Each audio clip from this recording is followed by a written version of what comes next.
मान्यवर, आपने इस महत्वपूर्ण एप्रोप्रिएशन बिल पे मुझे अपनी बात कहने का मौका दिया।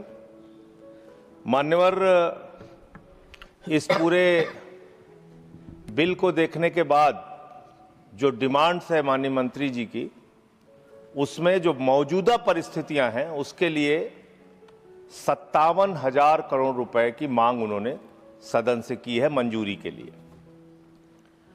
मान्यवर, अभी जब नेता सदन बोल रहे थे तो उन्होंने कहा कि ये जो संकट है, विपत्ति का काल है, इस काल में विपक्ष हमारा साथ नहीं दे रहा है।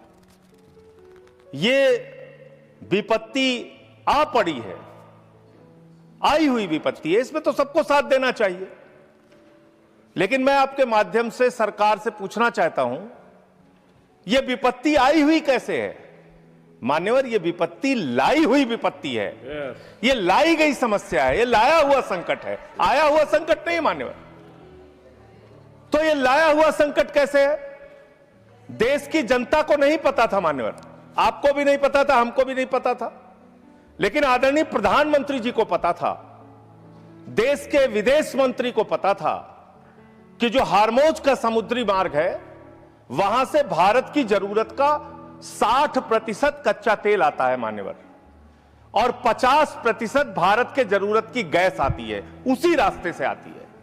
यह बात नरेंद्र मोदी जी को, आदरणीय प्रधानमंत्री जी को पता थी। तो मैं आपके माध्यम से पूछना चाहता हूं कि जब वो हार्मोज का समुद्री मार्ग 60% से ज्यादा ईरान के रास्ते में आता है, ईरान के कब्जे में आता है, तो ईरान से तू कौन मैं खामखा जबरदस्ती झगड़ा करने की आपको जरूरत क्या थी? इसलिए आपने जानबूझकर देश को संकट में डाला है। यह संकट आया हुआ संकट नहीं है, यह लाया हुआ संकट है, और इस लाए हुए संकट के सबसे बड़े जो प्रायोजित किया है जिन्होंने संकट, उसका नाम है देश के प्रधानमंत्री आदरणीय नरेंद्र मोदी जी। मान्यवर, यह बात देश की जनता को पता होनी चाहिए। दूसरी बात मान्यवर, आपका परंपरागत मित्र है ईरान, और खुद प्रधानमंत्री ने माना है। प्रधानमंत्री जी जब गए थे ईरान की यात्रा में, उन्होंने कहा भारत और ईरान की दोस्ती इतिहास से भी पुरानी है। यह प्रधानमंत्री के वक्तव्य हैं।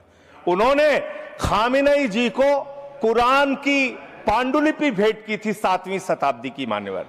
उन्होंने चाबार पोर्ट का समझौता किया था, जिसका बखान प्रधानमंत्री ने खूब किया कि भारत का व्यापार बढ़ जाएगा, पाकिस्तान की अब हमें जरूरत नहीं पड़ेगी, अब हम अपना एक अलग रास्ता बना के और भारत के व्यापार को बढ़ाएंगे। और वहां पर सरकार ने सैकड़ों करोड़ रुपए चाबार पोर्ट पे वेस्ट किया। 2019 तक भारत को ईरान से सस्ता तेल मिलता था, रुपए में तेल मिलता था, गैस मिलती थी, हमारा मित्रतापूर्ण संबंध था उनसे।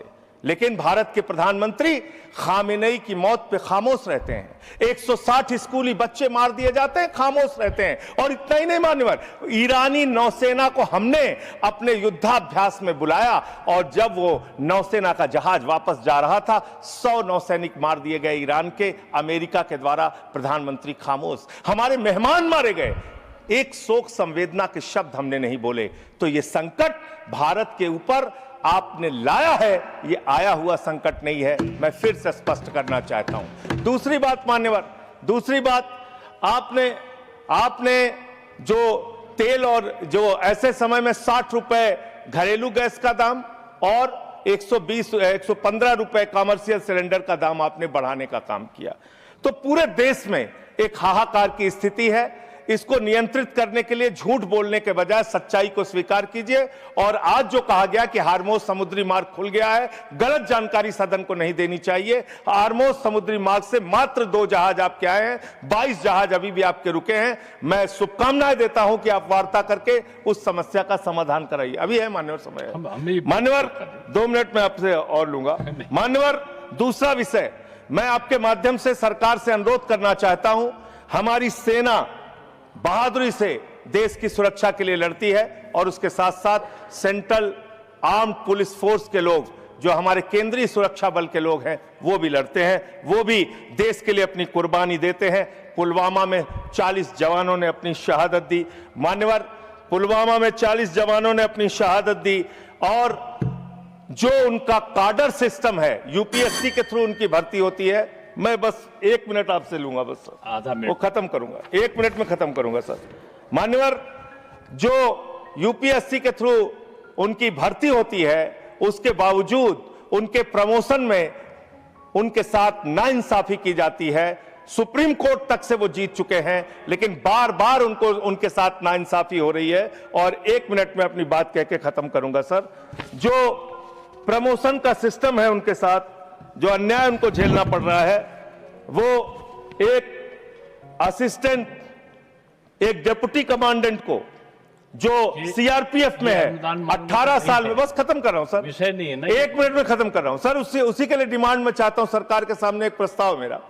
18 वर्षों में एक प्रमोशन मिलता है सीआरपीएफ के डिप्टी कमांडेंट को, और असिस्टेंट कमांडेंट को 15 वर्ष में एक प्रमोशन मिलता है।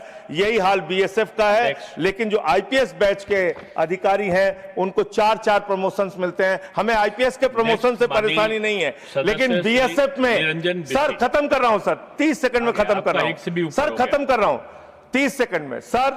मेरा सिर्फ आपके माध्यम से सरकार से इतना अनुरोध है कि जो हमारे केंद्रीय सुरक्षा बल के जवान हैं, जो हमारी वो सेना है, उसका मनोबल कमजोर ना हो जवानों का, और उसमें आईपीएस को उनकी पोस्टों पे ना बैठाया जाए। जहां डीजी, डीआईजी, आईजी बनने में उनकी योग्यता है, उनको उस पोस्ट पे बैठाएं। धन्यवाद उपसभापति महोदय। 3 मिनट्स। धन्यवाद महोदय। महोदय, पार्लियामेंट हमरो भारत सरकार को